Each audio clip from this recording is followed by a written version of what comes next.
മമ്മൂക്കയുടെ കാതൽ എന്ന ചിത്രത്തിൻ്റെയും ടർബോ എന്ന ചിത്രത്തിൻ്റെയും ലേറ്റസ്റ്റ് അപ്ഡേറ്റ് ആണ് നമ്മൾ നിങ്ങളെ അടുത്ത് ഷെയർ ചെയ്യുന്നത്. അതിലേക്ക് വരാൻ അതിൻ്റെ മുന്നേ മൂവി പ്ലസ് മീഡിയ എന്ന് പറയുന്ന നമ്മുടെ ചാനൽ ആദ്യമായിട്ട് കാണുന്നവരാണെങ്കിൽ സബ്സ്ക്രൈബ് ചെയ്യാം. ജിയോ ബേബി മമ്മൂക്കയെ നായകനാക്കി സംവിധാനം ചെയ്ത മൂവി ആയിരുന്നല്ലോ കാതൽ ദിഗോർ. ആ ഒരു ചിത്രത്തെക്കുറിച്ച് മികച്ച ഒരു എക്സ്ക്ലൂസീവ് റിപ്പോർട്ടാണ് ഇപ്പോൾ പുറത്തു വന്നിരിക്കുന്നത്. പൊതുസമൂഹം ഏറെ ചർച്ച ചെയ്ത മൂവി. സോഷ്യൽ മീഡിയയിലൂടെയും അല്ലാതെയും ഈ ഒരു ചിത്രത്തിന് പിന്നിൽ പ്രവർത്തിച്ച എല്ലാവർക്കും പ്രശംസയുടെ കൂമ്പാരം തന്നെ ഏറ്റുവാങ്ങേണ്ടി വന്ന ചിത്രത്തിനെ കുറിച്ച് വലിയൊരു റിപ്പോർട്ടാണ് ഇപ്പോൾ പുറത്തു വന്നിരിക്കുന്നത്. സിനിമ ഇന്ന് മുതൽ വീണ്ടും തിയേറ്ററിൽ എത്തിയിരിക്കുകയാണ്. തിയേറ്ററിൽ മിസ് ചെയ്തവർക്ക് വീണ്ടും തിയേറ്ററിൽ തന്നെ പോയി കാണാനുള്ള സുവർണ അവസരമാണ് വന്നിരിക്കുന്നത്.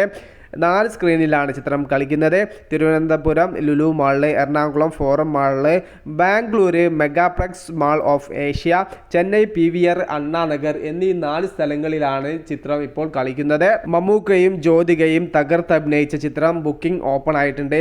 ഇത്തരത്തിൽ വീണ്ടും ഈ ഒരു ചിത്രം തിയേറ്ററിലേക്ക് വരാനുള്ള പ്രധാന കാരണം എന്താണെന്ന് വെച്ചാൽ തിയേറ്ററിൽ നല്ല സിനിമകൾ ഇപ്പോൾ ഇല്ല എന്ന് വേണം പറയാൻ. മികച്ച കലാമൂല്യമുള്ള സിനിമകൾ കാണാൻ ആഗ്രഹിക്കുന്ന പ്രേക്ഷകർ ഇന്ന് നമ്മളോടൊപ്പമുണ്ട്. അത്തരക്കാർക്ക് വേണ്ടിയാണ് കാതൽ ദിഗോർ എന്ന ചിത്രം വീണ്ടും തിയേറ്ററിലേക്ക് എത്തിച്ചിരിക്കുന്നത്.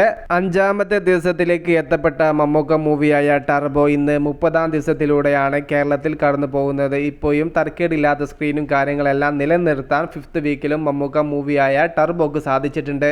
ആദ്യ ഷോ കഴിഞ്ഞപ്പോൾ തന്നെ ടർബോ എന്ന ചിത്രത്തിനെതിരെ യൂട്യൂബേഴ്സിന്റെ കൂട്ടത്തോടെയുള്ള ഡീഗ്രേഡിങ്ങും റിവ്യൂവേഴ്സ് എല്ലാമാണ് നമ്മൾ കണ്ടത്.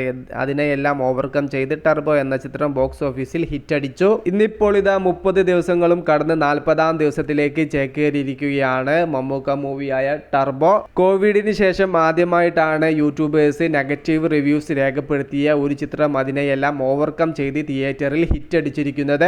യൂട്യൂബേഴ്സ് കൂട്ടത്തോടെ നെഗറ്റീവ് റിവ്യൂസ് രേഖപ്പെടുത്തിയാലൊന്നും ഒരു സിനിമയെ പരാജയപ്പെടുത്താൻ വേണ്ടി സാധിക്കില്ല. മെജോറിറ്റി ഓഡിയൻസിന് എങ്ങനെയാണോ ഒരു സിനിമ തൃപ്തിപ്പെടുത്തിയിരിക്കുന്നത് അതിനനുസരിച്ച് തന്നെയാണ് തിയേറ്ററിൽ വിജയം കൈവരിക്കാൻ ഒരു സിനിമക്ക് സാധിക്കുക. അല്ലെങ്കിൽ ഒരു യൂട്യൂബേഴ്സ് നെഗറ്റീവ് റിവ്യൂസ് രേഖപ്പെടുത്തിയത് കൊണ്ടൊന്നും സിനിമ പരാജയപ്പെടില്ല എന്നും കൂടെ ടർബോ എന്ന ചിത്രം മലയാള സിനിമ പ്രേക്ഷകർക്കും അതുപോലെ മലയാള ഫിലിം ഇൻഡസ്ട്രിക്കും കാണിച്ചു കൊടുക്കുന്നു. വിഷയത്തിൽ നിങ്ങളുടെ അഭിപ്രായം ജസ്റ്റ് ഒന്ന് കമന്റ് ആയിട്ട് രേഖപ്പെടുത്തുക. മൂവി പ്ലസ് മീഡിയ, ഞാൻ ജിനുജൻ.